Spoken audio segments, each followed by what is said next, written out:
Hey, that's taking it back. That's that common. You know what? A lot of people didn't understand or didn't know what songs that Common sang before what? Glory? Was it Glory? Yeah. It was like, well, wait, what is going on? So I'm shocked. But good morning, lovely people. Welcome to Shop Talk with Mel. Today we're talking about changes, the good, bad, indifferent. It's all changes. So how's it gonna work for us? And let's see. Look, and let's shop talk and see what's going on. We got a lot to talk about today. We're gonna talk about politics. Y'all know I don't like dealing with that, but that's Roogle, you know, that's his thing, you know. He gonna help us out with the politics.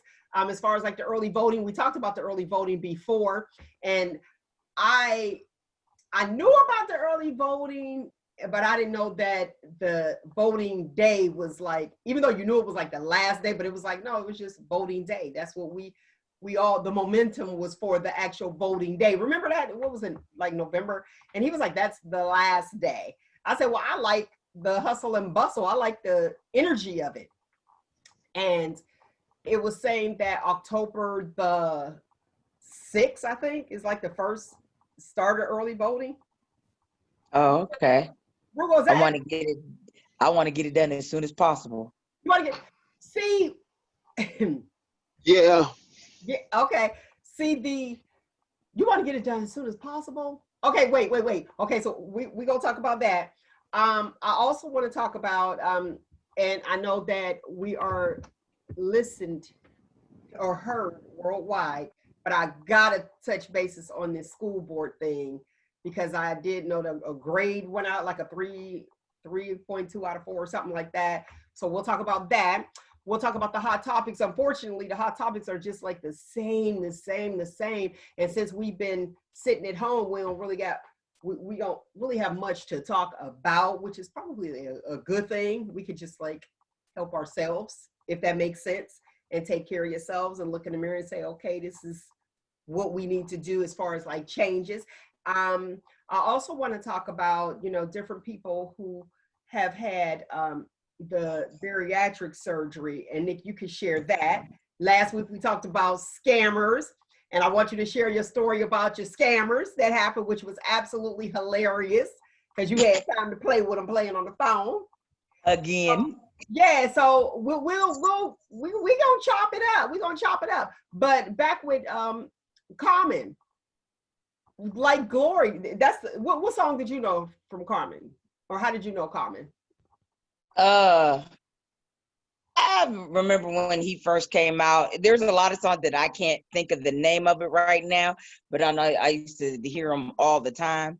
But I remember when he first came out. Okay. People wasn't on him too good until he came back out with I'm trying to think of the name of that song, the one song he came out with. I can't think of it right now. Okay, see? I can't think. I mean, I can hear it in my head. I just can't think of the name of it. But when that came out, then you know everybody was on him then. But like I remember way back when he first started. Okay. But he just I guess this style of rap wasn't nobody on it at first. Okay. What's up with you, Roogle? What you think about Common? I guess it went out. Okay, so his phone is still on. His is on mute still. With I like changes, and yes, his style of rap is a little different. His style of rap, it's more like, it's almost like neo soul. That's what I'm about to say, like that neo soul. The neo soul rap that kind of puts you in the I don't know, to music just calm, and it's positive because I'm a big KRS-One fan. Public Enema. Public Enemy. Yeah. That was the stuff back in the day. Yes. I like. It looks like we going back towards that power mentality for real. Right, and it was like from way back. Everyday people, that was a good one. And it's like Carmen kind of has that kind of thing and bringing it forward a little bit. But I like Changes, and that was the song that was played. That's why I'm bringing that up. So check that out if y'all don't know about Changes. I want to say, and I did the title as Good, Bad, or Indifferent. We need changes. Now you seen your boy the tweeted talk about some the little Twitter fingers was going the other day because did you see the Democratic convention? Did you watch a little bit of that? I've been hit or miss. I really don't be watching the conventions because I get bored. We say you just get bored. I don't know how they stand in front because they don't have the crowd, and you feed off the energy of the crowd. You feed off the energy of the crowd, and they'll be standing in front, and it's just them. Like with Kamala, when she was up front, and I thought she did a great job. It's just really interesting how people are so focused on the vice president. I didn't know too many people was that focused on the vice president. Exactly, like until now. So, and it makes me wonder, like, why we so focused now? What you think, Nick? Right. I mean, nobody was focused on him when Obama was in presidency. You didn't hear nothing about Joe. Biden. Everybody was cool with Joe, but now all of a sudden they got a problem with Joe. Okay, y'all don't trust. Look, you see my meme? You don't trust Biden and Harris, but you joined a pyramid scheme to turn $100 into $4,000. Please. Okay, you put more trust in the pyramid scheme than you putting trust in somebody that's going to run it. And y'all trust in the food that we didn't have for the last 4 years, which the country is no better. Make America great again. Okay, where has it been great in the last 4 years? It has not. And people talk about putting him back in office. No. Okay. Now, when they did, I know I'm like all over the place. When they did with Kamala, I want to talk about her when she was speaking. I think that it would have to be hard, back to what I was saying, as far as like the momentum that you get from the energy that you receive from the audience. And she had to stand in front, and there were proctors I saw where they had like probably like a Zoom meeting or something, where you had them up there cheering you on, but just to say a speech right then in front of nobody and have that energy and hope people can receive you off of that. Right. President Barack Obama, he spoke eloquently as he usually do. And he put it out there though. He put it on the line. He said that as far as what was going on right now, not being presidential. To me, I didn't think he was rude. He was just very direct. Pretty much in my words, male words, it was like, it's not a reality show. You need to take this position seriously. And that the current president is looking at it as like another TV show, and it's not. So Twitter fingers, President Trump decided to go on the Twitter the other night, and I get the alert, I was laughing. Listen, it woke me up. I was laughing. He put in there, he said, "All right, Barack and Crooked Hillary," because Hillary had something to say. He's still calling her Crooked Hillary. Talking about Crooked Hillary, he was like, "Battles on." It's like 3 a.m. He is a child. Listen. America voted a child into the office. I swear, he is like a big kid. Like, really? For real? And then he calling Hillary crooked? Okay, you the only president that skated going to jail for some of the things you've done. You still ain't showing your tax returns like you supposed to. Did you even do your taxes? You evaded that. Listen, you're a womanizer. From the looks of things, you're up there with your buddy that committed suicide in jail or got killed or whatever. For real, if you want to know, child molester, I mean, past pictures have been coming up with him with little kids and touching inappropriately, and just a lot of things. But you gonna call somebody crooked? He is the biggest crook there is in office. He's worse than doggone Nixon. Well, all right. Look, I'm like, well, all right. He's worse than Nixon. He got a lot of nerve calling somebody crooked. Man, sit down and have several seats, please. Out of the presidency, though. Out of the presidency. So, how important do you believe voting is? Voting is, to me, 100% important. And people, we still have people that don't believe in it or believe that it's fixed or believe that they put in their who they want to put in. Well, the electoral votes is and this and that. But you learn that in government class. The point of the matter is you still need to vote. Okay. So Voting when you hear brings about change. You being the voice of the community, when you hear people say my vote doesn't count still to this day, how does that make you feel? I start snapping. What you mean your vote don't count? You don't know that unless you vote. Or obviously our vote counted when it came to getting a black man into the presidency. Okay. So you think come on now, that shows... wasn't no movie, that wasn't Chris Rock and whatever. That was real life. Everybody saw that a black man was running for president, and we came out in droves, not once, but twice to get that man voted in for 8 years. So how you gonna sit there and say your vote don't count? It counted for 8 years, so it counts for something. I just don't understand it. Then the same ones that helped vote Obama in, some of our own people, all of a sudden when he was out of the presidency, they wanted to change on him. Obama did this and he wasn't that.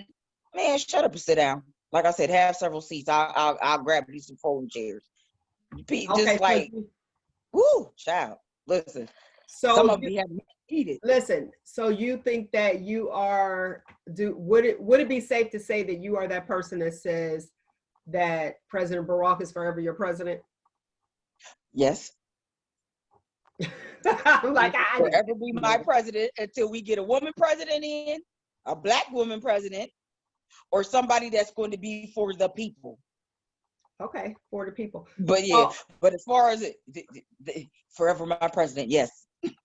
I'll be telling everybody, Barack's still my president. I don't know what you're talking about.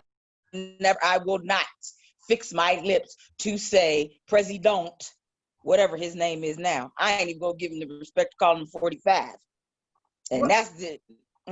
Well, you gotta respect the man. Just mutual respect as a person. I'm gonna say it. You choose to do what you want to do, but I'm gonna say it. You have to respect people. Listen, let's talk about Sweetie Pies real quick. Okay. Sweetie Pies, Robbie. Sweetie Pies is a reality show that's on. Actually, it's a restaurant. Soul food, amazing. Had it, thebomb.com, and they did a reality show which where Miss Robbie was there. Now, Miss Robbie's grandson, that was her grandson. Yeah. That got killed. And now it's showing that her nephew had him killed. I thought that was her son that had him killed. Isn't Tim her son? Yeah, that's her son. Tim is her son. It was his nephew. He killed his nephew. There you go. Contract killing. How you feel about that? Like, just the thought of it. He wrong, especially since because people were bringing back the show that they did, like, you know, what her name, Kim Whitley. I can't think. Yeah, Whitley was hosting, like, I guess at the end of their season when they be talking to them about, you know, what happened during the season, and she was talking to all of them, and Miss Robbie was crying her eyes out and everything, and even Tim had the nerve to get up and speak, knowing doggone well, how could you look at your family and see the pain that they're in, and you know you had something to do with it? That is the lowest scum of the earth to me. He need to be thrown under the jail, given life with no parole. That's the true meaning of go to hell. You wrong. How could you put your family through that? I don't care how mad I get, and I got a lot of relatives that I want to choke out myself, but I would never ever think of doing anything like that, because the pain that and I was just like in awe because they brought that back up, and he was just sitting there looking like, no expression on his face. And then he got to speaking and we need more fathers because I didn't know who my father was. I didn't have a father figure, and we need more father figures. That's what Tim and said? I was sitting here like, you piece of shit. Ooh, oh, Lord, sorry. Oops, beep, beep. Ooh, go ahead. Beep, beep. I'm sorry, y'all. I'm sorry. I was UPOS. That was just like, how could you sit there and look at your mother, your sister, the pain that they were in, knowing that you are the one that hired somebody to kill that boy? Allegedly. Allegedly. I got to say allegedly. Okay, allegedly. to protect me. I'm just curious to know, there couldn't be anything that somebody could do for you. That's your blood. Exactly. Your blood, to say that he had a hand in it. That's what it was like. Tim allegedly had a hand in killing his nephew, or having his nephew killed. And she said she wanted to be a positive influence in his life. But what could cause you to do that? Now, Jennifer, I can't remember Jennifer's last name, but she was on Basketball Wives. And if y'all know, I like my little ratchet TV. So I would watch Basketball Wives, and she was saying that he was stalking her. Remember that? She was saying that he was stalking her. She had to get a restraining order and all types of stuff. Miss Bougie Jennifer. And listen, it might be some truth to it, because if he did that, then he's capable of anything. And yeah, and he allegedly have a hand in it. I feel so bad for Miss Robbie. And it's like, why though? Why? It can't be like, why? Not enough money in the world. Why would you want him dead? I guess because he took out a life insurance policy. Yeah, he did, but it wasn't even for a lot. Like, you would, I just can't put my mind around however amount of money.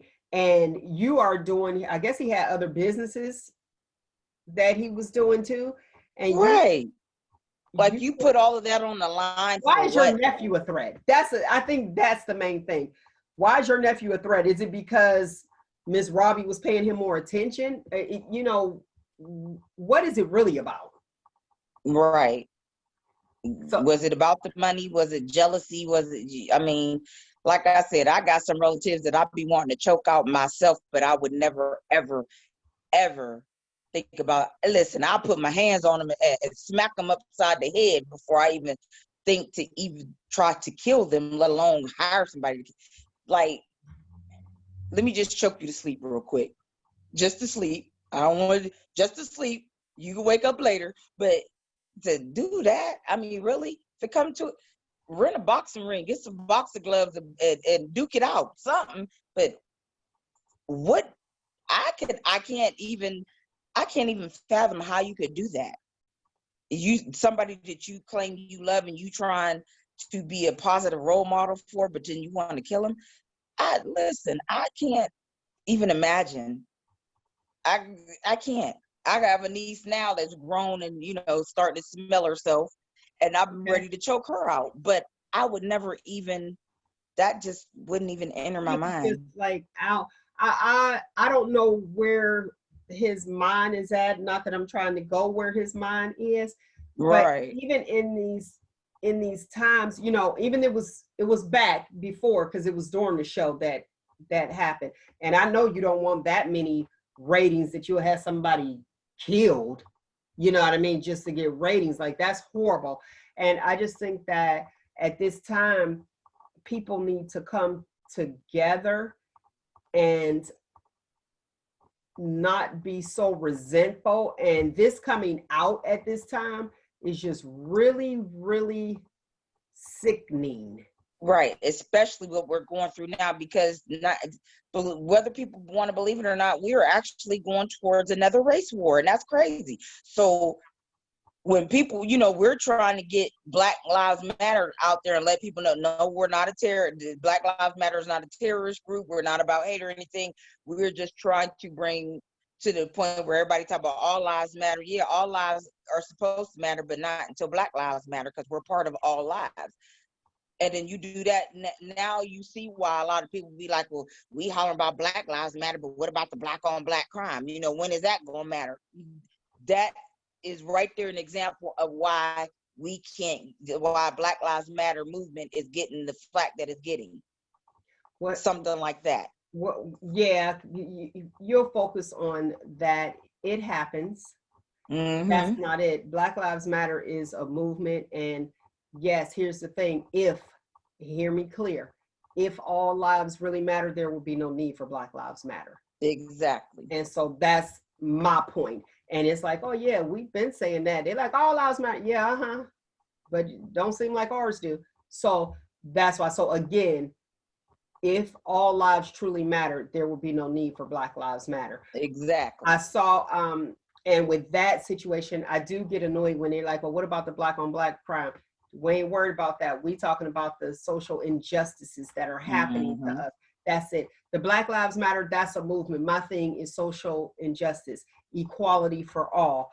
I was with Kaepernick. Kneeling is the best form of respect. And then they had an issue with that with the NFL as far as him kneeling. And now all of a sudden it's like, oh, okay.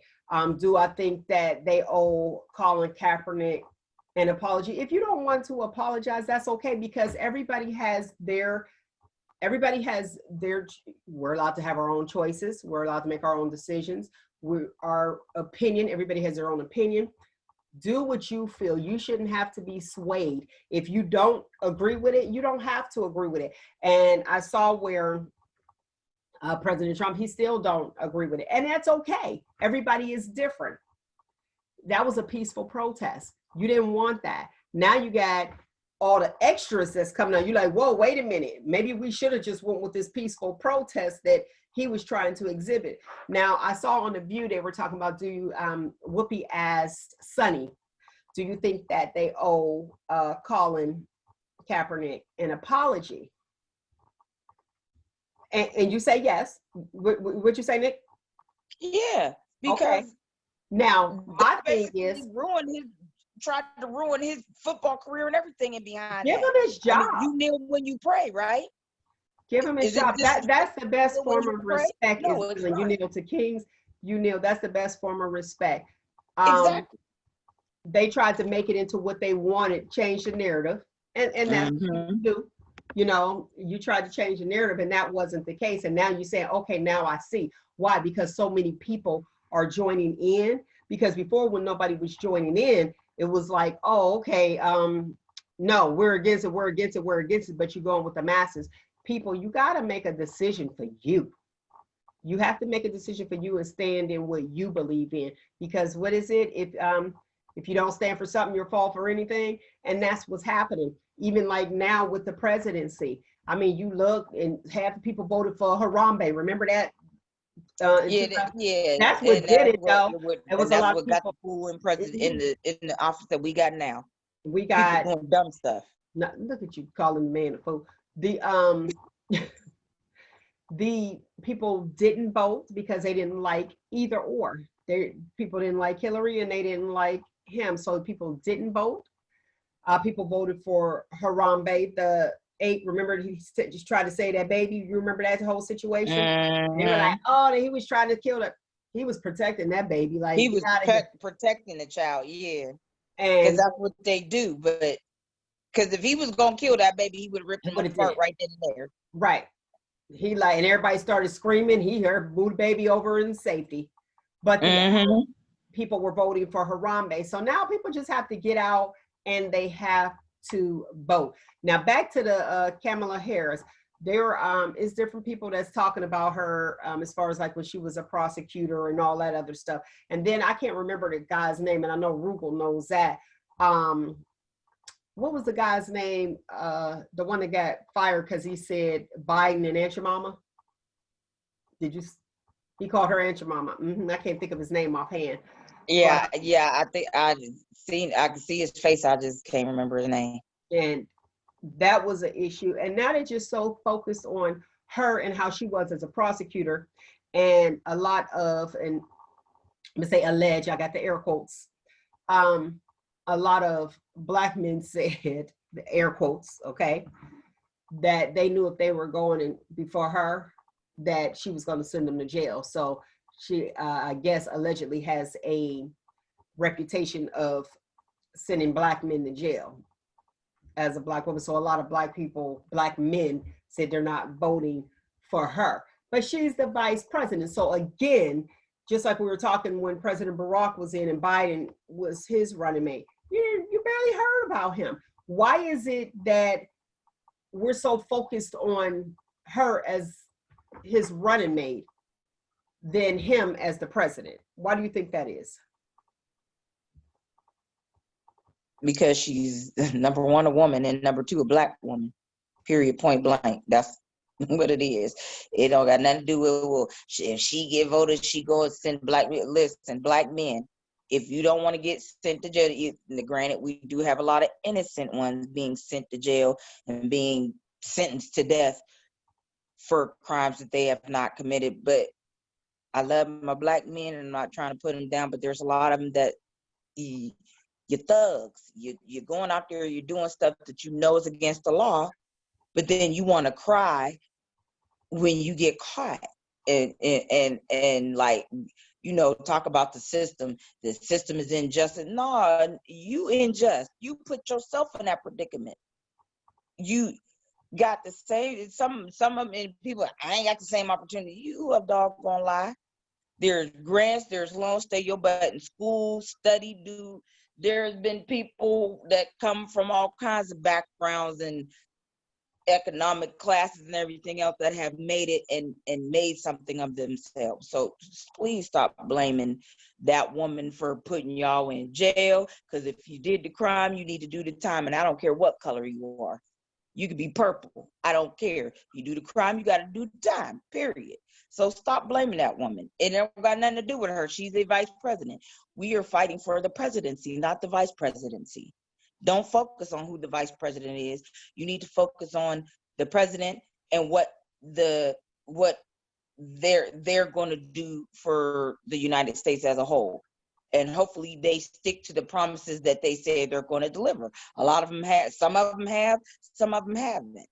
But you have to just put that faith in God right there and just stick to your gun. Vote, period. It don't matter who the president. Ain't nobody else been focused on who the vice president was. I don't know, because they had some of them had a problem with Pence though. Really? Like now? Because they was trying to veto. Even when he was running, they found out who Pence, you know, who his vice president was. Mm-hmm. I did hear some talk about that, but that didn't stop folks from voting for him. And then those that didn't voted for Harambe. This is the outcome of it. And y'all the number one people that is running your mouth, talking mess, mad, and you know, but you didn't vote, or you voted for a gorilla. Now, what do you think about this? President Trump is actually talking about having police officers at the voting polls. For what, man? Sit down, please. And I hope he's listening. Sit your tail down. He going above and beyond. And I don't know why the Congress, because the House of Representatives, they got a lot of say in what he can do and what he can't. Come on now. Yeah, he's the president, but trust me, the president don't fully run the country on his own. Everything has to be voted on. And he's trying to make it like a dictatorship, but that's not it. Now let's talk about what's going on in Texas. Now we know we've talked about the hair, Catholic schools, dreadlocks, all that good stuff. As far as like your hair being shoulder length. Now, with the private schools and your hair having to be shoulder length, not past your shoulders. How do you went to Catholic school? Rules were in place, correct? Yeah, but not about your hair. As long as it was neat, then you still had some who came to school with their head nappy. You still had some white folks who came to school, had to sit home because they had lice, their head was greasy. Well, that's different. Those are health issues. Those are health issues. Right. But as far as for a lot of that. For the dress code, and I know even from it had it that your hair had to be shoulder length, and this was Ours did. Ours did. And in the dress code, even with mine too, when they went, it was in there. And you had to have your hair up. The girls, they couldn't have their hair all the way down. It had to be up in a ponytail. And the boys had to be shoulder length. Now they have it, and now they have it where people are like, why do I have to cut my hair? Remember the wrestler had to cut his hair? That was foul. That was foul. In Texas, a judge has ruled that the Texas school district's hair policy is discriminatory after 2 Black students were suspended earlier in the year over the length of their dreadlocks. Yeah, they wouldn't let them graduate. Now, they said it was discriminatory. Now, I'm wondering if they would have pulled their hair up into a ponytail or a knot. They would have let them walk. Yeah. My thing is, was it okay? Now, was it the hair part of their policy? If it wasn't part of their policy, I could see it being discriminatory. But if it was in the policy, then you have to follow the rules. And see, that's where I am, because even with that whole, remember that Victoria's Secret thing where it was transgenders that was like, how come there's not any Victoria's Secret models? And he was like, forget the Victoria's Secret fashion show. That's why they did away with it. I'm okay with that. And the reason I'm okay with that is because you can't tell me how to run my business. Right. But that's just me. I feel like if I'm opening up a business and this is what I want and these are my rules, and because you think that it's not okay, instead of you opening up your own and starting your own business, it's not okay. You want to inflict that on me. I think we're going a little bit too far.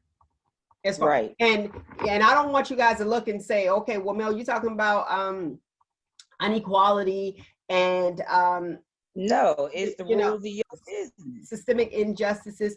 That's not it. It's like, if this is what it's gonna be, if this is my company and I offer pies and I sell pies and you decide to come to my company and you decide, oh, okay, well, I want a cake. Well, I don't bake cakes. I bake pies. You know what I mean? And then you sit there and you want to go and say it's discriminatory because I don't bake cakes. No, just take your dollar to where they bake cakes. That's just as simple as that. And you got the power over where you spend your dollars. If said business don't cater to what you want, then you go to the next one that does. Duh, because that is their business. That is the money that they spent to start that business. That is their focus. That's their right. Now you're infringing upon this person's right because you saying they're infringing upon yours. No, that's their business. If you don't like what they selling, then you go to the next person that's selling what you're looking for. Okay, which is the point that I'm trying to bring up regarding this situation with, like I don't know this particular school, but I'm glad that they saw that they were suspended, and they actually won, that it was discriminatory. However, you can't go to a place and expect, especially if they already have it in the rules, and then you want to break the rules, and then you want everybody on your bandwagon because you're breaking the rules, and you want people to say, okay, well, these rules need to change. But this is this company. That's why I said, if I'm baking pies and you come for cakes and I don't serve cakes, and now y'all want to come and shut me down because I don't bake cakes, that's not okay. And it's like, where's the happy medium? Does a change need to be there? Just like I said for the Victoria's Secret, so he just said he was done with it altogether. And then there was a cake company, I can't remember, Roogle, you might remember, where they, a gay couple came in and they baked cakes and they refused to bake a wedding cake for same-sex marriage. You remember that? Yeah, I believe that was in Indiana. I don't really, what's going on? I came in late, so I don't really know what y'all talking about. No, we're just talking about the changes, so just catch up. Look, because I can't go back. They end up trying to discriminate, saying that they were discriminatory because they refused to bake the cake for the gay couple. And I'm like, well, if that's their company and that's against their religious beliefs, what you gonna do? You know what I mean? So I don't. Right, but is it a rule that's set play, or did they say? They just declined. They just declined from making the cake, and then that's when they went and they said they discriminated against them. But they could have just baked the cake and they could put the two groomsmen on top any old way. But I think it's a preference, just like you were saying. Take your dollar somewhere else. Don't be mad and want to shut me down. Just take your dollar somewhere else. I don't offer this. I apologize.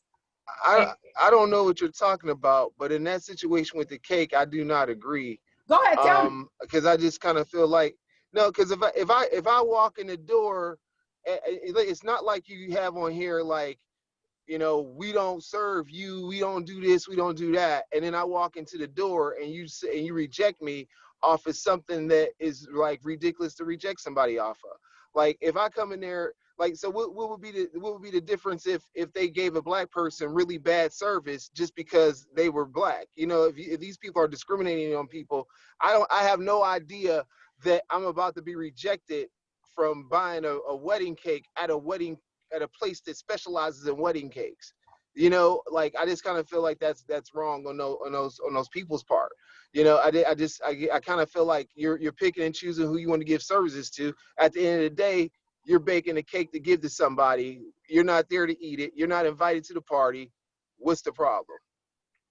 Unless there was, like you said, unless there was a rule set in place where, you're not serving same-sex, making wedding cakes for same-sex marriages or things like that. I mean, and it's sad to say because it's your business, but nowadays you really do have to post rules anymore. Yeah. Or just go somewhere else. Because if I went in and they didn't want to be bothered with me, I'd be like, okay, well, I'm not taking my business back to you. You ain't got to worry about that again. Look, I won't be bringing my business back to you. But like I was saying, they didn't even have to know, because you could put the two groomsmen on there, after. But I hear Ruggle's point of view, which is a good point of view. It's like, just because I walked in here and this is what you specialize in, why is it that you're turned away? But I wouldn't take my dollar over there. We know how important the black dollar is. Let's be real.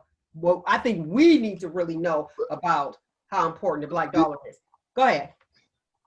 I think the issue is when you talk about the black dollar, the gay dollar, and all that other stuff, is the fact that, like, in some of our cases, our resources only allow us to go to certain places. And when those certain places start saying, well, no, we ain't going to serve you because of whatever arbitrary reason, where else do you go? Like, I don't really know what town that was in. I don't know if that was the only bakery in the place. All I know is that, like, if I went to a place and they were known for something and I felt like, oh, I really want this because it's my day, and I'm being told I can't get it because they're mad about who I love. I think that's like ridiculous. You know what I mean? But you know what I mean? Because that ain't their job. So the thing is once you start judging my sin, did you judge everybody else's sin who came in there who was in a heterosexual relationship? Did you say, well, how many people you been with to your wife, and God said you should honor your wife. So since you ain't honoring her, we ain't gonna give you a cake. They ain't doing no litmus test for that. But you're gonna do a litmus test to say, well, just because of who you love, regardless of what my faith would be. But the thing is, they weren't saying, well, I would still think, I don't know, but I would think this couple who was getting married, I believe they're getting married, so I'm thinking they're Christians, right? So they still celebrated the faith, potentially celebrated the faith. And that should have been like, if you so hard about that line right there, how you ain't sold a cake to somebody who was an atheist, right? Did they test that out? What was there?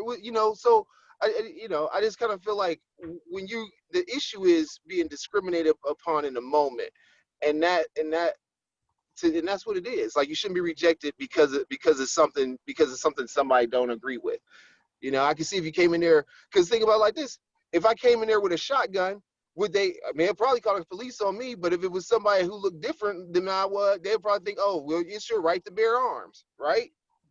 True. I'm just saying. I like it. Look what you say. I'm just saying. I like it. Look. Right. I'm just saying, that's all I'm saying is it's like, it's all these different layers about what's accepted. And then when you have something that it would be extreme. I remember I went to a store, it was a guy came in right off the gun range or something. He had a gun on it, he had a holster on his side of his leg. Now he didn't really need it to go into the store we was in. You know, I mean, he needed to go into any store, but he seemed like the type of guy where I got to bring some level of attention to me or else the world gonna pass me by without noticing me, right? Okay. So when he came in with the gun, the cashier was like, she's like, I don't believe you could come in here with that on, right? And so they were both white people, you know what I mean? But her thing is like, you ain't got to come in here with no gun on your whole, you know, no gun, even though it wasn't concealed. So I guess it's allowed as long as it's not concealed. But the point is like, why you just rolling around with a gun on your hip? For some you know what I mean? Like, ain't nobody trying to talk. The most you gonna get out of anybody is, excuse me, sir, I would like to pass you in the aisle, or how you doing, goodbye. Ain't, you know what I mean? Like, there was nothing about this guy where somebody was gonna be like, oh, he's the one we got to get right now. You know what I mean? Like, nothing about that stuff. Just like to me, just a huge like insecurity thing. Like, because I can do it, I will do it. Okay. But let it be a black person walking up in there with a gun holster on. There'd be all kinds of happened. SWAT It team, happened. the army, and everything else up there. It happened. It happened in Boardman. Well, she did question it. She did question it off top, and the owner, and it was some other owners and stuff there or whatever. But it was a side store. It wasn't like a store. Like, it wasn't like a convenience. What store was that? Oh, it was the State store. Oh, okay. It was a State store. Okay. So there was like no reason for it to even come in there with that. They could Right. back there, put it under the seat. It kept going. Your mute is on still. Look, your phone went back to mute. Yeah, I had put it on because I'm in the car and I don't know how much background noise or whatever is going on. Oh, okay. Well, I appreciate you coming on. So how do you feel about Biden's running mate?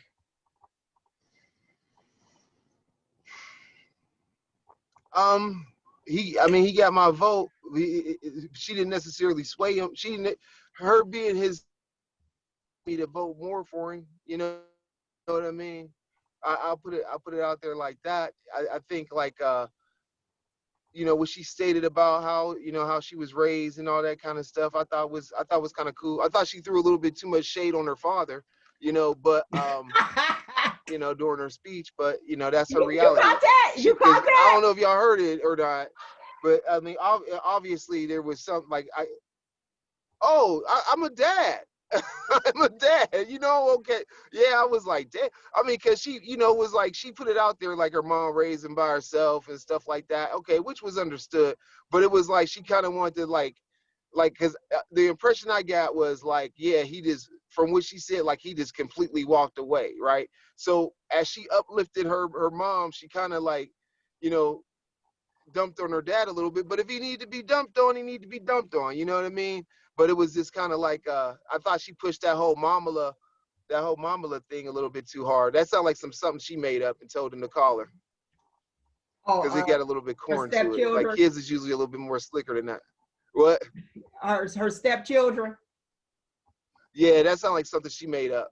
That don't sound like, it seemed like kids would be a little bit more slick. Mamala. That sounds like something they would have. I don't know. But I mean, like I said, like he would have had my vote regardless of if it being her. I mean, obviously she has a grand opportunity to show that she could be president. If everything goes well with this election, so that that's a good thing. I guess for her. I just gotta sometimes it's just. Because the main critical reason, the thing I have for her, and I'll tell you this, I was a Bernie supporter from the get. We know. Bernie and Andrew Yang, that's who I liked. I like Bernie and Andrew Yang. So when she flat out called Biden a racist, that's a hard statement to walk back. You know what I mean? And then she like, well, I've always been with him, and I know him and all this kind of stuff. And she talk about, how she knew his son and how they were in these trainings and conferences and stuff together, which is great. But the point is like, you called him a man, racist. like yeah, like you might as well call him the devil. I mean, right? I mean, like what's in this world? Jesus Christ, I don't know what I did. No, you good. Go ahead. In this world, what's worse? What's worse than being called that? You know what I mean? As from a white man's perspective, from a person who got, I mean, that's a very bad thing to be called, and for her to walk it back was like, to me it was like, well, though. maybe she shouldn't have said what she said. And that's what Trump is actually saying. Like, she said some very mean things to him. And it does seem odd that you moonwalking. How you say very nasty. Yeah, that was it. Yeah. That shows Biden's character.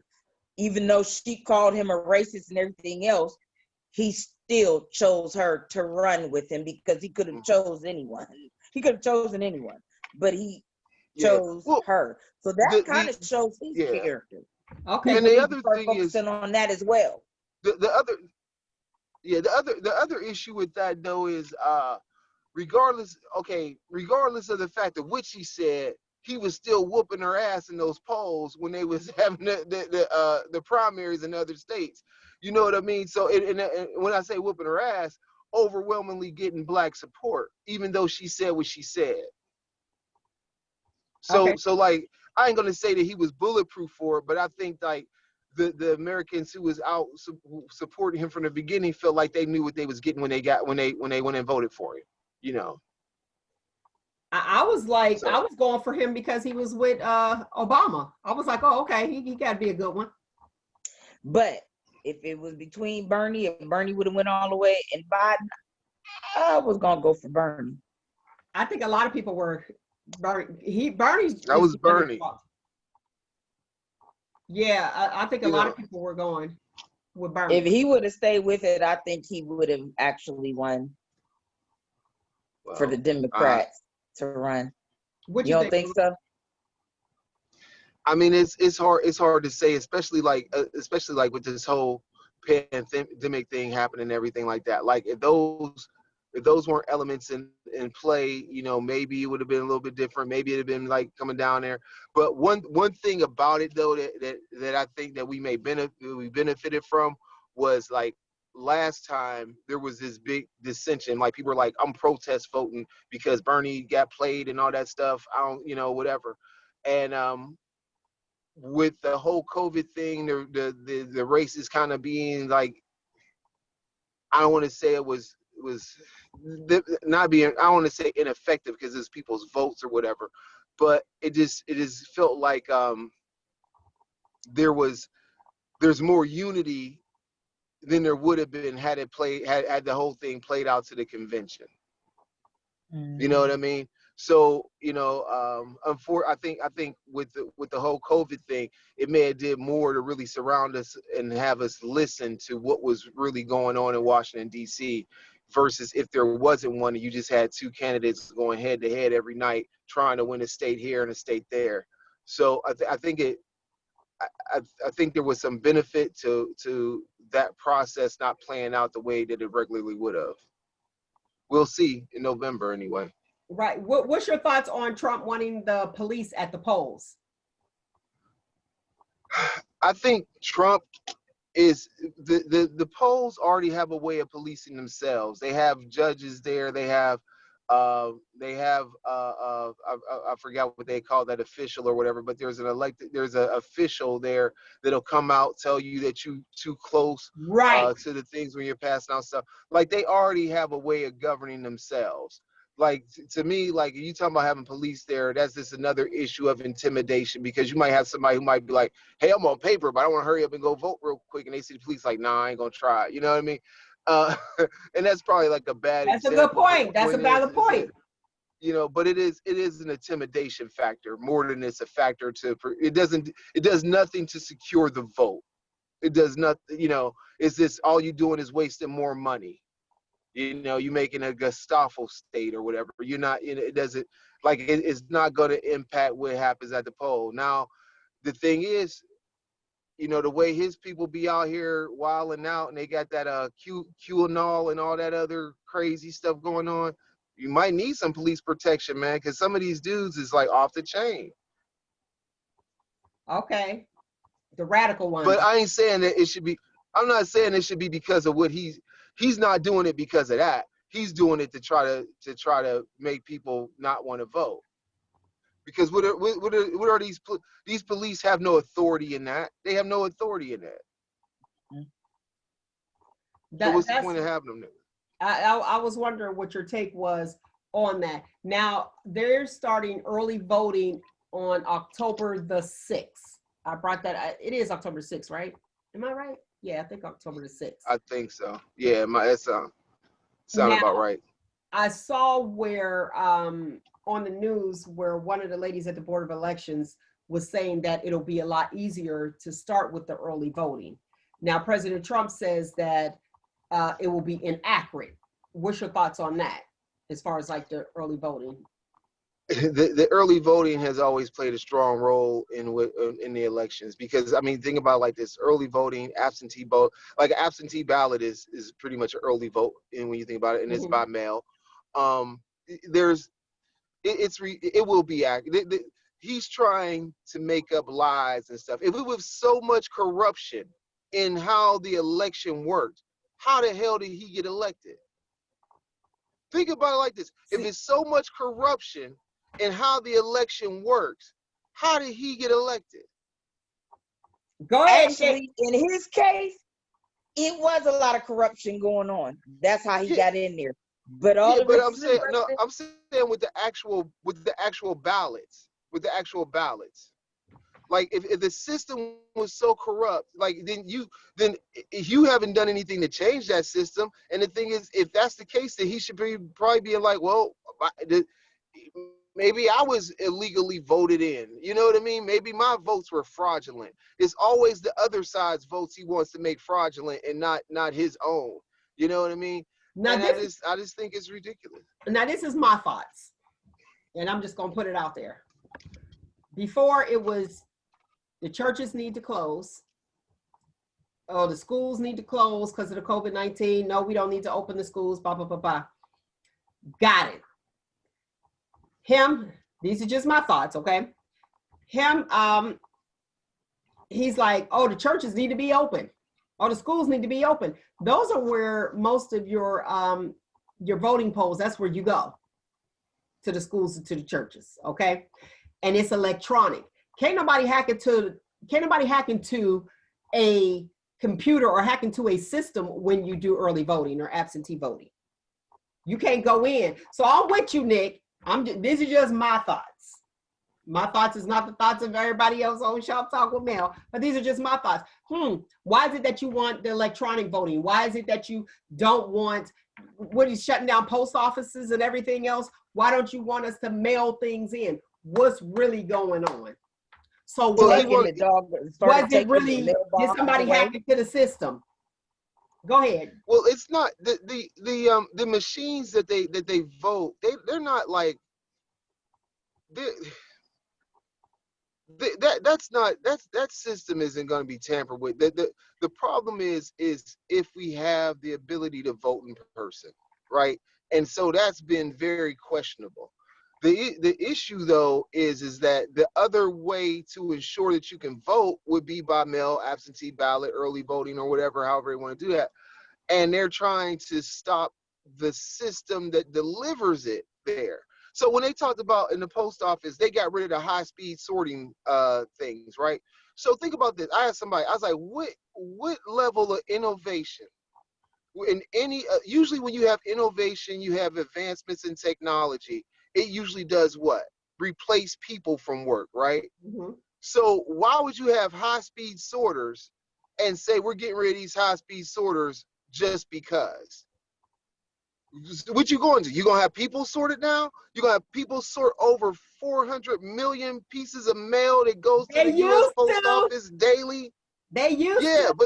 But the point was we made an advancement to make it better. So why would you go back and make it worse? And you ain't talking about hiring nobody, because the whole thing is you trying to cut money.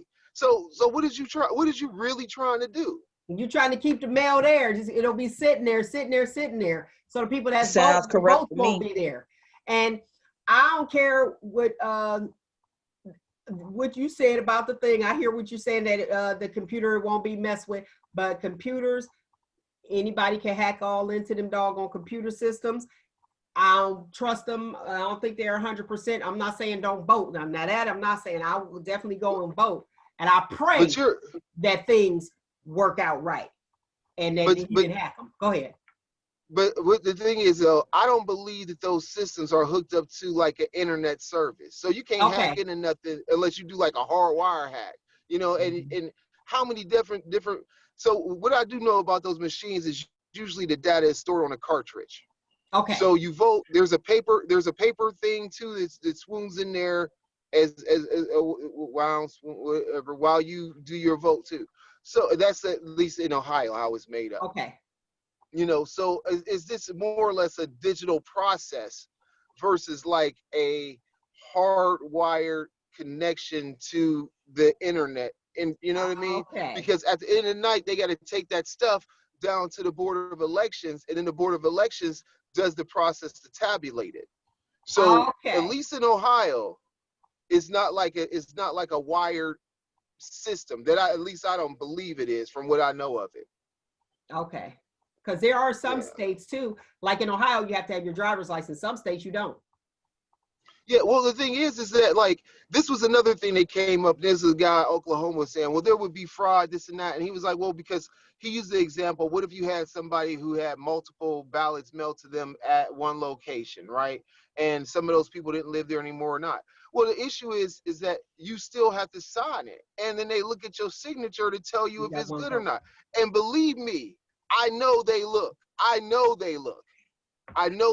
too. Because, you know, I know they look. You know what I mean? So that whole thing is like ridiculous, right? And so I guess in some states you have to get your stuff notarized or whatever to mail it in or whatever, which I think is overkill. Your signature should be enough.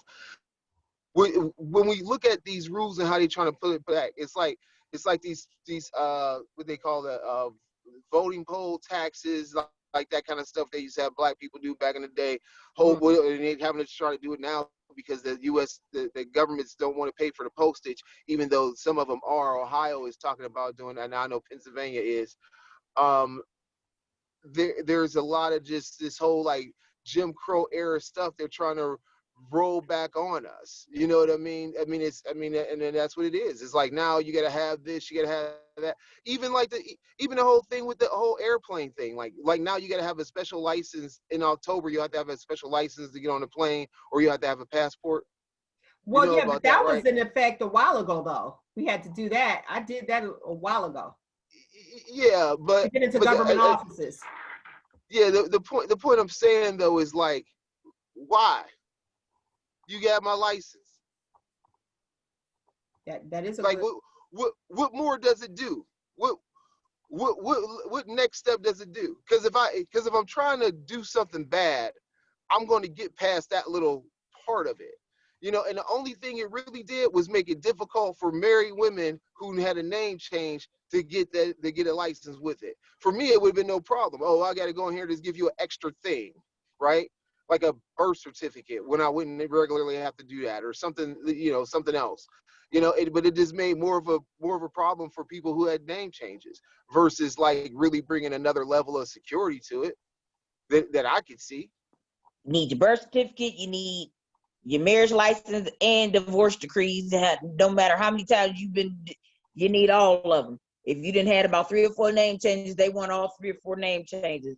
That's why I still got PA driver's license, because I ain't got time to be messing with Ohio right now. Yeah, you're gonna have to. First, they said it was due in February of this year, but yeah, you have to have all of that information. There are 14 remaining states that use other methods with verifying ID. So there's 14 other states that you don't need a state ID, but Roogle, you were absolutely right. They verify with your signature. Yeah, and even in Ohio, I remember I forget, I've lost my license or whatever. I misplaced loss, and I had to give them like what I came in. I came in with my car registration. And did it Had work? my name on it. Yeah, I Okay. just had to bring in another, another thing. You know what I mean? Because this whole thing about like, I think people get caught up in the fact that like we just think, oh, it has to be a picture ID. Well, not technically. You know what I mean? This has to be an ID that can be accepted, and there's several different forms, like you were mentioning. Okay. So you're voting for Biden. We got that. And you're okay with his running mate, Kamala Harris. Again, again, from my perspective, it wasn't like I was like, oh my God, he got Kamala. Kamala, we gonna win for sure. Now, you know what? That wasn't, it was cool. I thought the more I got to know about her, her being a Howard graduate and stuff like that, I think it is impactful because it's the first person from a HBCU to be in a situation like that. So that's great. I mean, there's the more leaves on, the more that the petals unfold, the more that I think like I I I engage with her more. You know what I mean?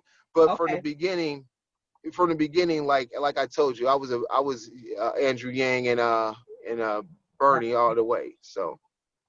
Okay, so. But I get with them. They'll have my vote. They'll have my vote. Okay. Maybe a few phone calls. Okay. So you think that he would have won? He could win without her anyway. He could have won without her. I believe he's going to win. Please vote, people, because we need change. I think the thing is that like Whoever she he may chose.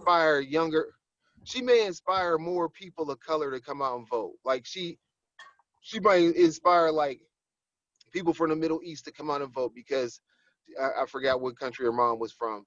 But she might inspire women, like there's more minority women to come out and vote, more people, more minorities to come out and vote because she's on the ticket, right? Mm-hmm. And she has a diverse background, but like I was saying before, she helps complement his, well, I'll say it like this. She helps complement his ticket in a way that maybe the other candidates may have not. Okay. You know what I mean? Because it was like, for example, like Barack Obama was African American, but his father was from Kenya, and like it was a lot of like, Kenya went crazy when he got elected just because his daddy was from Kenya. Right. You know what I mean? That's how we do it. Yeah, you know what I'm saying? So it's like, so you able to like really get people to understand and connect. Like see that this is what America can be. It could be a woman of mixed heritage coming in and being a federal leadership in a major way. I think those are things that she brings to the table, but those things are like innate to her, and that's an innate thing. She didn't know who her parents was going to be. You know what I mean? It just happened to be that. But what she did nurture and bring to the table got her to the table. So there you go. It should be a nice compliment of a ticket, but again, like when I look at all the other people, the only other person he probably could have picked, when he made the statement of saying that he was only going to pick a woman, like it knocked out Cory Booker. Now, when you think about usually politically, what happens is the president usually picks a running mate from a state where they have difficulty winning. So like Hillary picked up the guy from Virginia. I can't even think of his name anymore. Her running mate. What was his name? Get you to the vice president too much. That's why I'm like, why are they giving her such a hard time? Well, it was even with Trump when he got Pence. He knew he had to win Indiana. So that was like, that was a battleground state that they knew they had to win.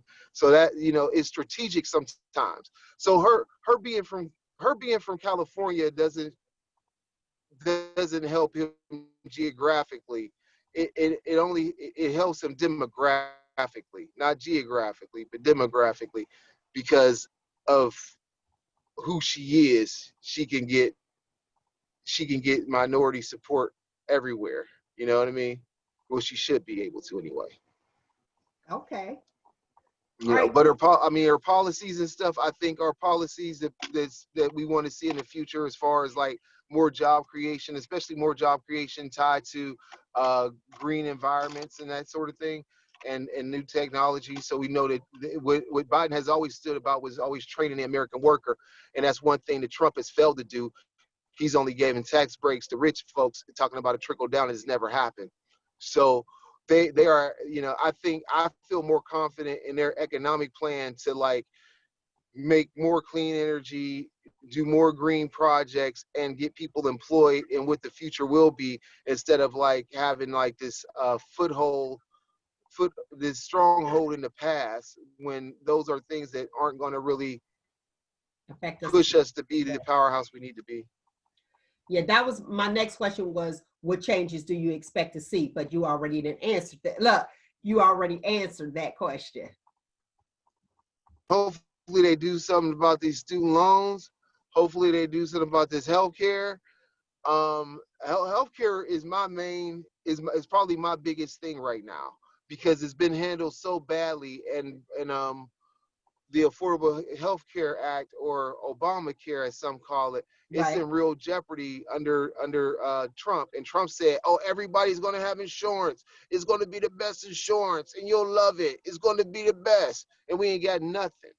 You know, we got prices on the medicines going up out the roof. The only reason he's trying to take action now is because he's trying to do any and everything to appeal to anybody to say that he's done something.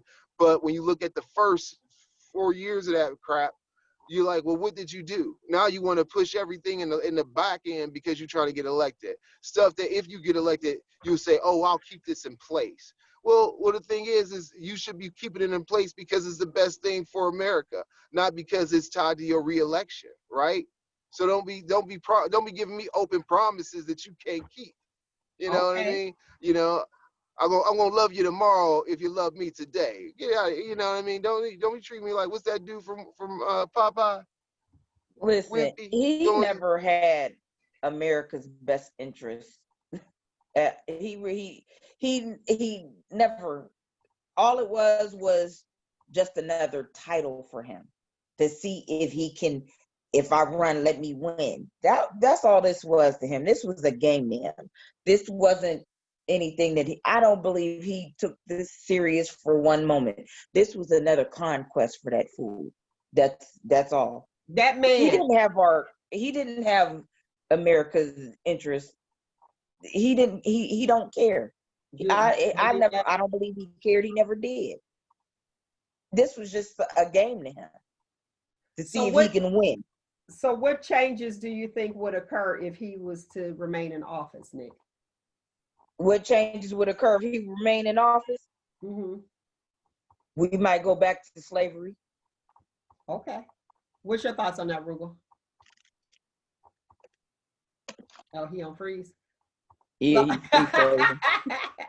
He frozen.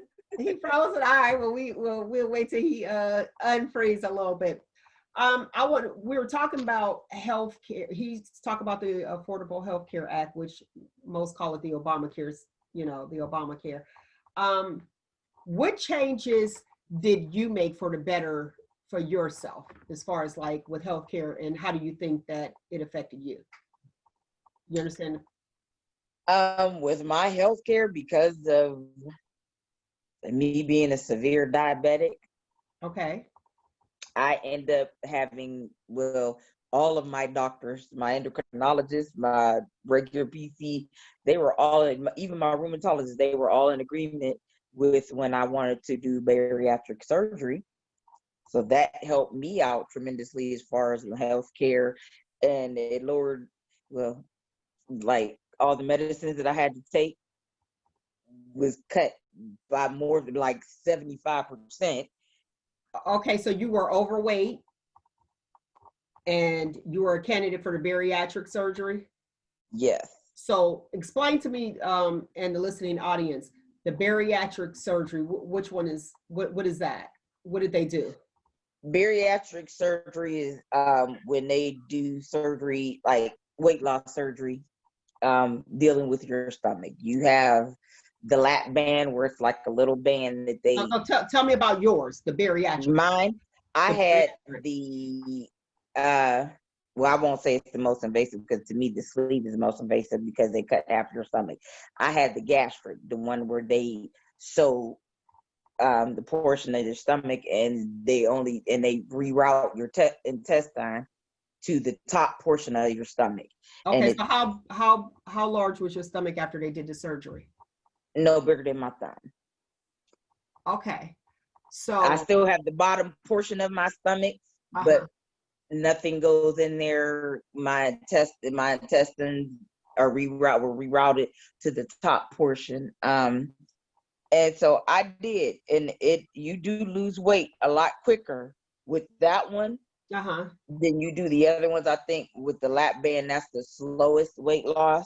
So, but the more rapid is the gastric. Okay, so you had the gastric, and you said by you being able and being approved to get the gastric bypass, you were able to cut your medicines down to half? By 70%. I went from taking, because I had a lot of problems that were associated with me being a diabetic, and it was bad. I went from taking 17 medicines a day down to maybe 7. Okay. Whoa. That's okay. So the Affordable Care Act actually worked for you. It worked greatly for me because I did not have the money to pay for all of that if I wasn't, didn't have the affordable healthcare. I wouldn't have money to keep up with all of my medicines. I probably would be in the grave by now, for real, if you want to know the truth, because of all my health problems and things like that. And if I didn't have the money, if they didn't help me with my medicines that I needed to take and just things like that, the surgery, I wouldn't have had the money for that surgery, none of that. So that the Affordable Care Act, it does work for, a lot of people. It just minimizes a lot of things and it helps a lot of people. But with the elderly, especially there, a lot of the elderly were having problems with, okay, do I pay for my medicine that I need? Do I pay my utility? Or do I pay for food? Yes, or food, yeah. Right. So I'm glad that was in place and that needs to stay in place. I mean, they can perfect it a little bit more because there's still some issues with the medicines, with the drugs and, the pharmaceutical companies out to make money. And then with the pharmaceutical companies, like, you're always going to be put on more medicine because you're taking medicine for this, but now you have side effects from said medicine. So now you have to be prescribed this medicine to fight side effects for that medicine. And that brings on another side effect. So that was part of my problem as well. Like some of the medicines I had to take, I ended up having side effects with it was bad enough that the diabetes was like completely breaking my body down, especially as bad as it was. And then, I'm being prescribed certain medicines that were starting to have side effects that I needed other medicines for to cut. So it was like, that was part of my problem. So yeah, that just you have a valid point too, because there is a lot of elderly people who can't afford it, and it's like, do I eat or do I take my medication? So I think that that's important. Just what Roogle was pretty much saying as far as regarding the healthcare. That's what we need. That's most important. Just right as he shared, and it is really, really sad because you do have a lot of elderly people, and you're like, they're sitting there. I remember that episode of I think it was Good Times, and they said that the lady I did you see this one where I can't she was like eating her dog food or something? Yes, like that? Yes, yeah, yes. And it's sad to say that that's real. It's real. People don't believe and they think it's just for a show for TV. No, that is real. With a lot of people, that is real. I'm glad I wasn't the only one that saw that episode. I think we all saw the Good Times. Like, oh my God. Right. But yeah, Good Times. Go ahead, Roogle. Good Times is probably, in my opinion, maybe the best sitcom ever made. In my opinion. Because it was more realistic to the problems that was going on, especially among Black people. It was the most realistic show there was. I mean, although everyone loved the Cosby Show, he was funny, and they did. That was more current. That was more current. More current, I'm right. with Roogle. Go ahead, finish your thought, Roogle. But which one is more? Which one seems to be more timelessly accurate? It's like Good Times. Good Times. like you know, like hey, you can have that same family dynamic in the 60s, the 70s, the 80s, the 90s, the 10s, the 20s. You know right. what I mean? Everybody got Michael.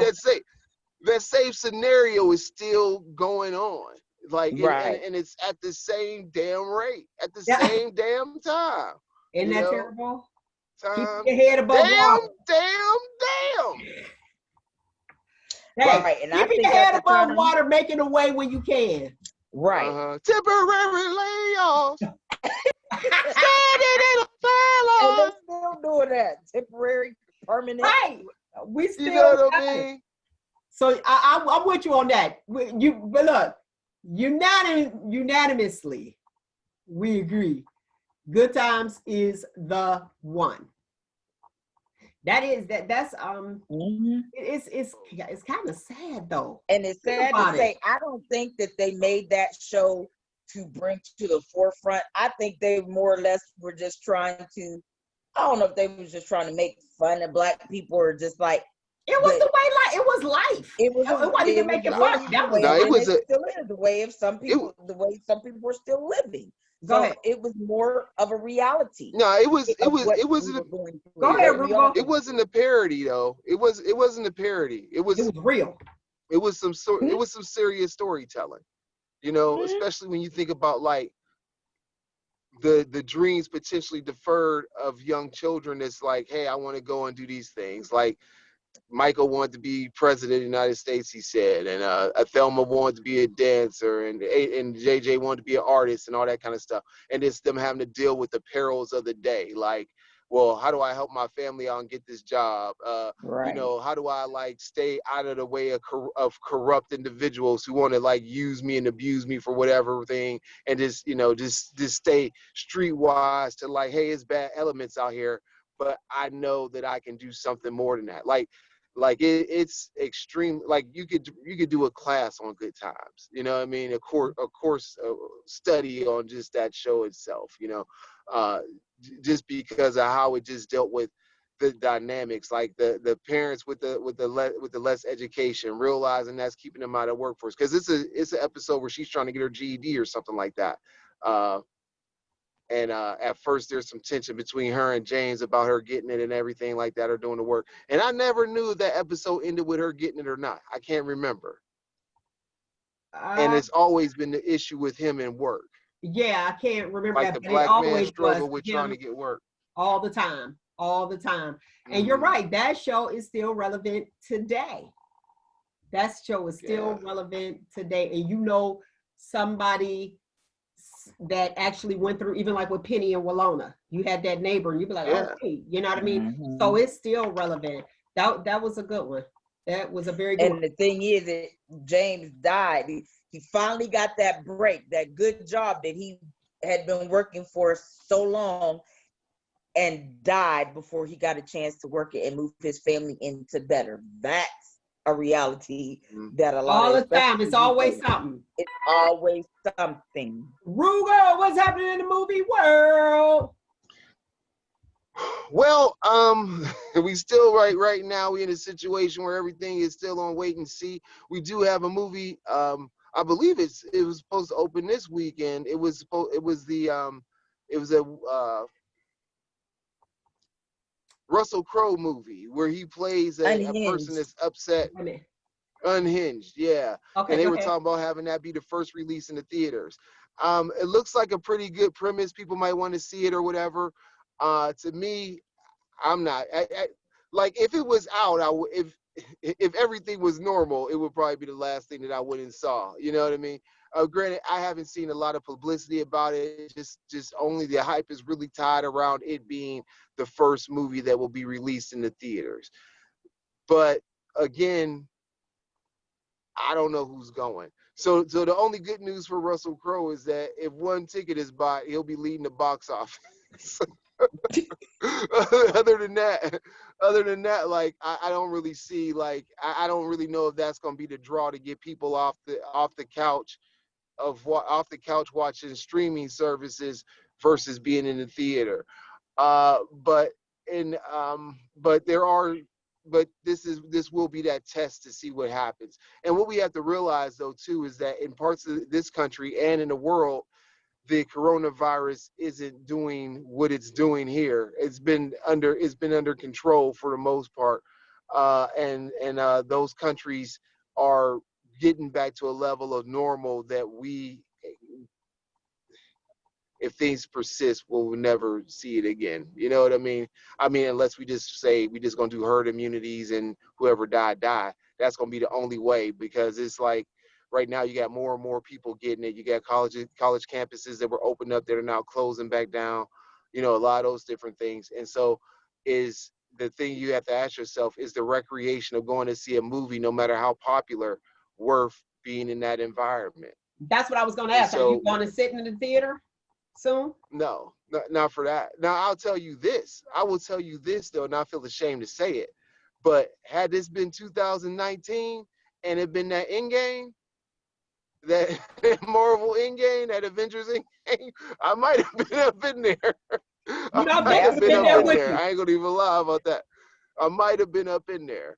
But Disney is doing something where they are going to have Mulan on their service, and it's catching some controversy because they want you to pay an additional $30. But what happens when you pay that $30 is that you own that release as long as you have the subscription.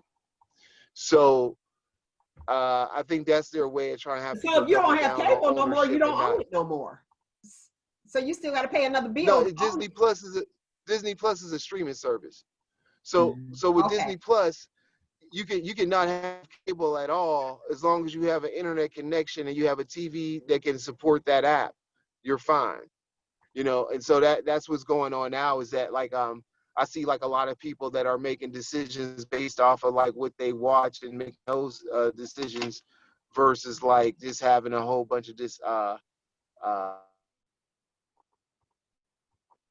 lost them. You going to the theater? Am I going to see Unhinged? You're not ready to go to the theater yet? No, I should be. I went to the Chinese restaurant Monday or Tuesday, one of them days. You went to a buffet? Mm-hmm. Did you use the buffet? Did they have hand sanitizer? Like, I'm so nervous. Don't say the name, but just go ahead. When you walk in there, they got the hand sanitizer. You go in, hand sanitizer. The host comes up with gloves. You have to have your mask on. You're not getting served if you don't have that mask. Walks in, hands everybody gloves, and takes you to your seat. They have plastic utensils, paper plates, even the cups. They bring, paper plates. Paper plates and plastic plates. Yes, they do, honey. They ain't playing. Plastic utensils. Okay, wait a minute. So at the buffet, they have plastic utensils. So it's all to go pretty much. And they gave you gloves so you can touch everything, and everything is all contaminated, because that's the real deal with the gloves. You touch everything. And you eat your food and they just throw everything away. Tell me about the price. Did the price change? I don't know. My husband paid, but I don't think it changed much. Maybe a couple dollars, because they have to keep stock of the paper plates and all of that. They give you the red plastic cups, that you get at the parties with the drinks. Yeah. Not the red cups. Y'all drinking out the red cups at the Chinese spot? They had the red cups. That's they're trying to minimize. They're not even doing the where they sit there and cook in the sushi bar and all that. That was closed. They ain't playing. Yeah, they're not doing that. I think it probably would be better if they, Lord, I don't know. So everybody had their mask on, so you just came in. It was like a sit down takeout. Basically, and then they had people spaced as well. Only a few people at a time are allowed in there. So many people are allowed in there. So it wasn't as crowded as it used to be. Like I said, you have the gloves to go in and get your stuff. Okay. You can't touch nothing with your hands until you get to your table and you take your gloves off to eat. And my husband was like, well, that's not, because we take our gloves off and put it, I was like, do you notice I'm putting what I touch? I'm turning it around. It's not touching the table. But they are also making sure that the tables in between each person, when each person get up, they in there spraying everything down, cleaning. You can't even go to the cash register to pay like you used to. Your waitress brings you your check and wait for you to, and she takes it and brings your change back or whatever. You can't even go to the register no more like you used to. Well, that don't make no sense. That really don't, because it's. Also they check your temperature. They check your temperature when you come in? They check your temperature. When they give you the gloves, they checking your temperature, because if your temperature is over, you ain't allowed up in there. You got the gap. They don't want no sick people. I took a picture one time. I went to the Chinese place. This was probably 2 years ago. Went to the Chinese buffet. It was like a birthday party or something like that. And this little boy jumped up on the counter. And I knew why I didn't like buffets anyway, but I took a picture of him. I said, let's see, he wanted some ice cream. And you have this child up there because they unattended. I'm sure they're probably not doing that no more, huh?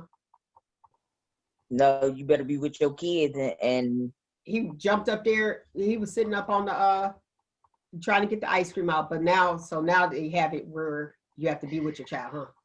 Mm-hmm. And since the adult has the glove, the adult has to be the one to dish the food out. That's so good. They're trying they to should have minimize. always been that way. It really should have. With kids, yeah. All right, we got Roogle Nyk. What else crazy? happening in the movie world? Anything else? Oh, the other big thing is that now, this is what I understand it to be, is that Ben Affleck is willing to come back and reprise his role as Batman in the upcoming Flashpoint movie. Yeah. So the reason why this is big is because there's been a lot of talk about, not even talk anymore, it's reality. There was an online campaign that was going to like release the Snyder cut of the Justice League, right? So that finally is going to happen, but the way it's going to be released is on HBO Max. And I believe it's in 2021 they're going to do it. So I don't exactly know what the date is then, but that's what's going to happen. So it's going to have all the cut footage that and whatchamacallit's vision for what that movie was. Now, Zack Snyder was the original director of that film, and he ended up leaving the film because he had a tragedy in his family. His daughter committed suicide. Oh, wow. So he left. And then they brought in Josh Whedon, who is best known for his work with Buffy the Vampire Slayer and the Avengers movie. The first Avengers. Man, I think he might have been involved with the second one too, but I know for sure the first one. Okay. And so when they brought him on, it kind of changed that whole element of what was going on, because they kind of tried to lighten it up. They tried to do like some more things that made it seem more DC. I mean, more Marvel than DC in a sense. But that was, would sell, so they try to do that. But anyway, they're like people like Jason Momoa, Ben Affleck, and Gal Gadot. They had all went out there and start campaigning with the people who wanted to see it, talking about release the Snyder cut. So So I think the issue is that it has bigger implications to the DCEU, and if that should happen, we want to see how this is, because the Flashpoint story is a time travel story. So you could have some things that are going to be different. The issue now remains is if the Robert Pattinson Batman movie that's going to be released, if you remember Robert Pattinson, he's from Twilight or whatever, he's going to play Bruce Wayne and Batman in the movie The Batman by Matt Reeves. So the issue is, do they tie in all of those characters and maybe even Joker's, Joaquin Phoenix's Joker and all that stuff? Do not know. You know what I mean? But it could be a very interesting time for that character, especially with Ben Affleck talking about he will come back and reprise his role, at least for that movie. I don't know if they're trying to tie him down to multiple films or not.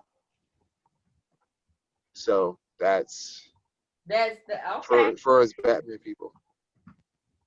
I like Michael Keaton. To me, that was back. Oh, Michael Keaton is going to be in it. But he Yeah, is he Michael gonna Keaton be is gonna Batman? be in the He movie. ain't gonna be Batman though. That Yeah, was he gonna be Batman. Batman. He gonna be Batman. Oh, Michael Go, Keaton. yeah, yeah. They already got they got Michael Keaton. Like the whole thing. That's how like I'm saying. Like it's like it could be like a multiverse per se, or he could just be like, hey, I'm you. You know, all these years ago or whatever it is. You know what I Oh, mean? okay. You know, however it works out. But Michael Keaton's in it. Ben Affleck is in it. Yeah, Michael Keaton when he didn't do the other one because he did the first two, but when they Yeah. changed, because then they changed from him to George Clooney played one time, They didn't he? went to Val Kilmer. Val Kilmer Yeah, did that's one it. film, and Val then Kilmer. they brought on George Clooney. Yeah. And well, Val Kilmer, he was okay, but Michael Keaton, yeah, that was Batman. Yeah, Michael Keaton did a really good job in that role. Yes, Really he good did. job. Mm-hmm. And Jack Nicholson, the Joker. They're them Yeah. two right there. Uh-huh. Yeah. So I don't know. There's a lot of so that's what's going on right now. But you know, some productions have started back up and everything like that. There's been a lot of talk about what the new season of The Mandalorian is going to be about. And I'll tell you like this, I really enjoy that Disney Star Wars show. I haven't even read, I see some of the stuff and I get upset that they tell it, because the best thing they ever did was keep Baby Yoda a secret. Like, like that was just awesome when Baby Yoda came out. And they're trying to do some other things in this next season that I wish they would just keep on wraps. But you know, so I'm trying not to spoil it for myself. So sometimes I will not be able to give you that insider dirt because I don't want to spoil my own enjoyment, you know. So that's where I'm at. Keep it where it's at. All right, Shop Talk question of the week. Is it okay for a guy to wear a myrtle? What is a myrtle, What man? the hell is a myrtle? A myrtle is a male girdle. Yeah, you better keep it tight. A male girdle. They have tank tops now. They have that actually it has like the ribs in it, like it's a six pack. Mm-hmm. They also have the thigh, like you pull on like a female girdle. They have those to keep your butt and your thighs tight. So if the guys are suffering from cellulite, male cellulite, they could just, you know, their suits can fit nice and tight. Are you opposed to wearing a myrtle, Roogle? Am I opposed to wearing a myrtle? I'm hopefully I've been going down on the scale. So hopefully I don't have to deal with, I mean, maybe I might need a myrtle because I'm going down on the scale. But I don't, okay, first of all, I don't care about another man's underwear. Let's just put that out there first and foremost, you know. But I would say, again, my thing has always been, if it makes you feel better, do it. If it makes you feel better and it doesn't harm anybody else, then do it. You know what I mean? And it's just, it might hurt somebody's feelings though.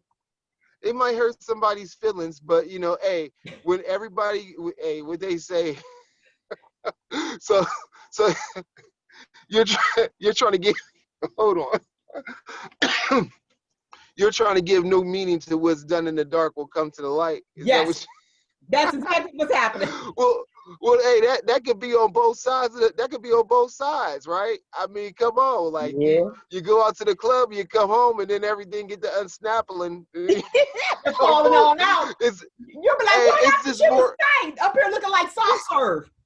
Hey, it's just more people now that got it. Like now, the men have to say, "Let me go slip into something more romantic."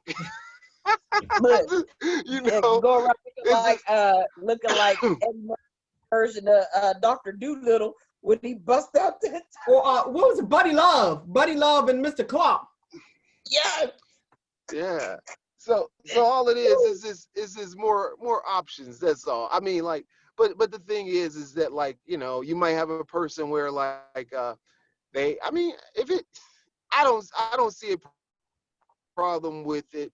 You know what I mean? Especially like have you ever wore like a back brace or anything like that? See, that's where I'm going. Now see, you get somebody a hug, and I'm thinking they looking fly, they tight, they're ready like Carmen. I go hug Carmen in this suit, and I feel these rods. Like, you know what I mean? In his back. I'm like, hey, well, I thought, what is that metal part that is up here to Myrtle? Like, I don't want to do that. I don't want to hug him, and then I'm feeling all this Myrtle. Like, I don't know. What's going on with Carmen's back? Nothing, but I'm just saying, with a man with a girdle. I'm just saying, if you looking like Carmen in a suit, because you know he wears suits well, and you go and the dude has on a Myrtle, and you don't know he has on a Myrtle, and you just rubbing, you thinking he got a nice hard back, you know, oh yeah, just a nice stiff back, and you see he got rods in his back, in his girdle, the two little rods in the back like a corset. That's a turn off. So you know where you be at. You be on some stuff like you be trying to test out if he can do the job based off the back brace. Yeah. You know what? Like he can't do the job. That ain't no strong back. That ain't no back. Like what? So you said women be around here hugging dudes' backs to see if they got back braces on. Like you got a weak back. They got myrtles. Jesus. Let me feel your stomach. Oh, your stomach look tight, and then they take it off. Like, don't. What? Oh. Yeah. Professor Clump. Yeah. That's how I just leave mine out and call it the love clamp. I heard that. Just flop it on you. Where you going? You can't go nowhere. I guess that's how the men feel about us and our girdles. So just like you go to the club and then you be like thinking she cold, and then all of a sudden, then what? Everybody come back talking about, excuse me, while I go slipping into something more comfortable. Yeah, everybody. Everybody.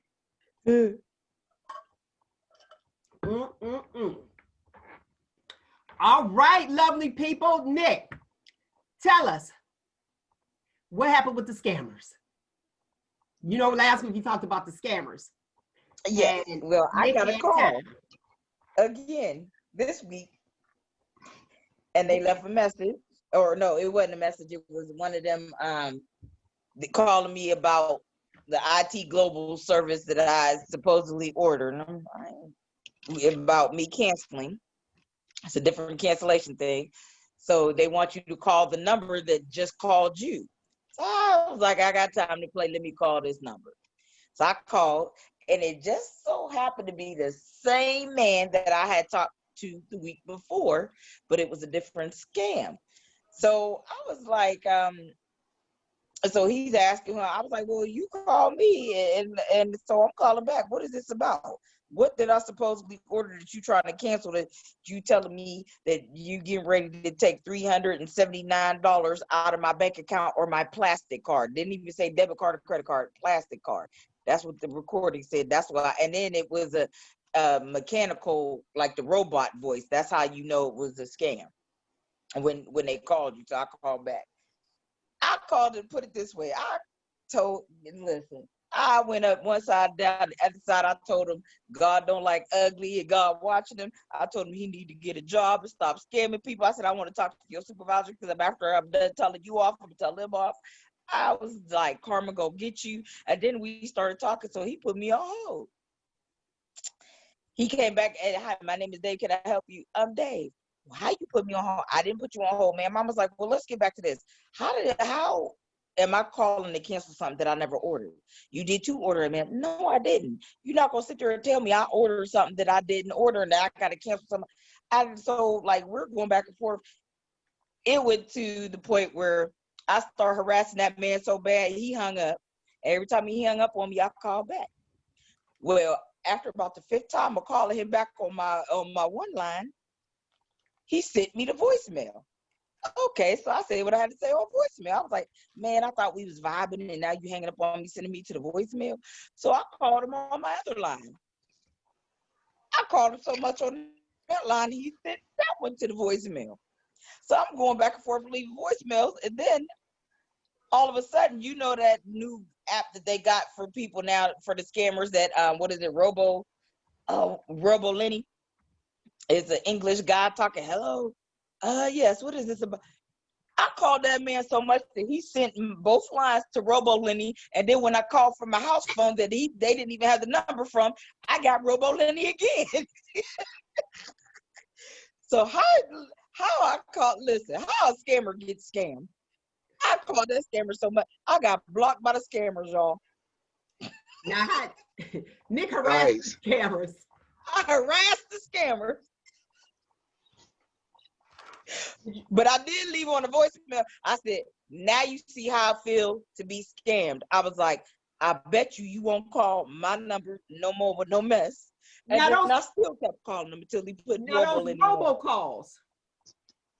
How you say like Roogle Nyk and all of that. Now the robocalls, how do we stop them? Because sometimes they'll go and take somebody's number and call from somebody else's phone number. Yeah. How does that work? Roogle Nyk is I guess it's an app that kind of knows. Now with my phone, the good thing with the phone I got now and the service I got, anytime I get a spam call, it'll say spam or it'll say suspected fraud. And so I automatically know. And it is, and then it has where I can click on report, and you report as not spam, general spam, telemarketing. But see, I don't have all of that. So scam, fraud. So there got several apps that you can use that I guess they detect numbers that you can use, but don't nobody want to pay for that. I gotta figure that one out. I gotta figure that one out. Roogle, I don't know where he disappeared. I'm here. Oh, okay. I'm here. How do you know how they go through and use somebody else's number? Because you end up calling back and be like, yeah, you just called this number. They're like, no, I didn't. How are they hijacking? Like, I had a friend who had this app, and I do not know the name of it, but he actually called me from my number. Right? So he made his number look like my number. Also, see that movie. So that's a hijacking app. Yeah. But wait a minute. Well, he didn't call my phone. He just disguised his phone number to be my number. See, that's what I'm saying. Y'all think I be tripping watching these Lifetime movies. See, that sound like That Perfect Guy. Remember that movie? Yeah, I remember that terrible shit. Look at that terrible beep beep. That movie. How in the world? So you could get an app, disguise somebody else's number as yours, and then here I am calling these elderly people back. And I was like, no, somebody called me. No, I didn't call you, honey. I was like, no, somebody just called me from this number. So that's probably robocalls are just hijacking. Yeah, it's happened so much to me to where like when I get a call that if I don't know the number, if it doesn't even look recognizable, I don't even answer it. And I just go off of like, if you leave a voicemail, you leave a voicemail. If you don't, well, I'm not calling you back, because it's just, you get inundated with the stuff. Okay. It's too much time. It is, because that's what I'm thinking. I'm like, what in the world is going on? And I get a call once at like 4 o'clock in the morning. For real? And it was like, yeah, I had this thing, like I got this thing going, because I actually had to call Apple. I called Apple because I got this message that like, they kept calling me, telling me that my phone had got like hacked or whatever, right? So when I kept getting a call, and I was just, and it didn't sound right. So I ended up actually calling Apple, and then they went through the whole process. They was like, nah, it's probably this, but like I don't even lie. It seemed like, yeah, like every 10 minutes, like if it wasn't, it was almost back-to-back calling, and then it stopped, and then it started once at like 4 o'clock in the morning, and it woke, and of course you get a phone call at 4 o'clock in the morning. Well, you don't know. First of all, you don't know it's 4 o'clock. You just know that you sleep, right? And so you more prone to, I answered it or whatever, and I was just like, but it had stopped. But the issue was that like they were relentless, and they were trying to do it saying that my phone was was like they were trying to be official, and it was like, and they said, hey, we would never call you, and I understand that, but I just wanted to check with them, and so everything was okay. But they are out here in a major way.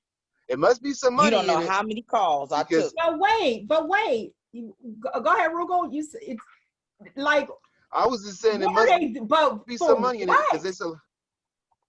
For what? Because when they call you, what are they doing? And I know, Nick, that you do it. So hold on one second, Nick. I know that, you know, you would do the customer service, but like these people calling, what do they, it can't be that much money because they don't get anybody.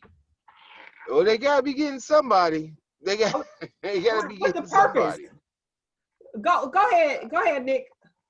I have taken, when I worked for Apple, I've taken many of those calls. They not only do they call you, they will email you and tell you there's a problem with your iCloud account, or there's a problem with your Apple ID and this and that, and then they want you to call, and then the number, the 800 number that the recording gives you, or the 800 number that's in your email is Apple's 800 number. So I've taken many calls from upset customers about it, and we have to let them know, we never call you. We will never call you if there's a problem. We will never email you. We wait for the customer to call us, and then we go from there. The only correspondence you get from Apple is one that you have started when it's a problem. We have to go and actually, when we get those calls, like if you get a call, we have to let you know it's a phishing call. Make sure you didn't give your information. Let people know if you get any calls or emails, please, especially calls, and you giving your information, make sure you change your password to your Apple ID, change your bank information, everything, because it's really, really bad. And they Okay, so they're making the money banking on you giving them your information. Your information, right. When you get an email sent, we have to send you special articles, and in the article there is a link that we need you to send a copy of that email. Well, why do I keep saying we when I no longer work there? Okay, so to wrap it up, because we're running out of time. The thing is, when you get these robocalls, what you want to do is ignore them, because and how do you know that they're robocalls? Is because they ask you for your information. Right. They should know your information if they call you, but they don't call you. We call them. The customer calls the Apple people, right? Right. I do know, as far as like PayPal, I'll say this: PayPal, if you order stuff on PayPal, make sure it's PayPal, because there is a pay.pal.com that is not the real PayPal. That's not them. PayPal does protect your finances. If someone decides they want to do something with you dealing with finances, they want to use like a Cash App or a Zelle or something like that, don't fall for it. PayPal protects your money.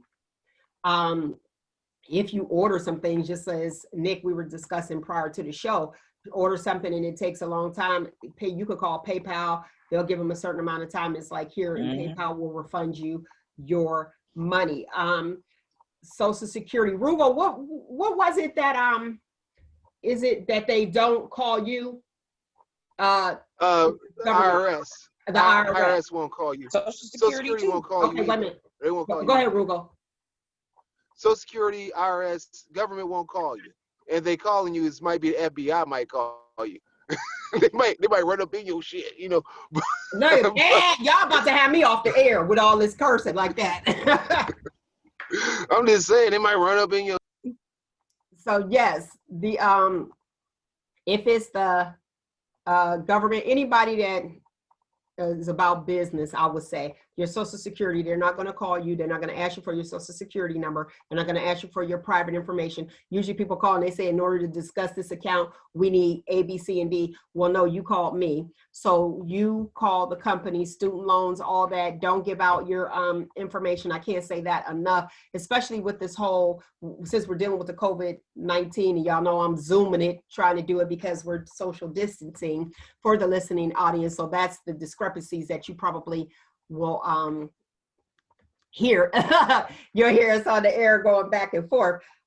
Please, please, please, I am going to always tell you, don't be a victim. Do not allow yourself to be a victim. Just as Nick got time to play with these scammers. She got them, they look harassing them. They up there ready to hang up on her.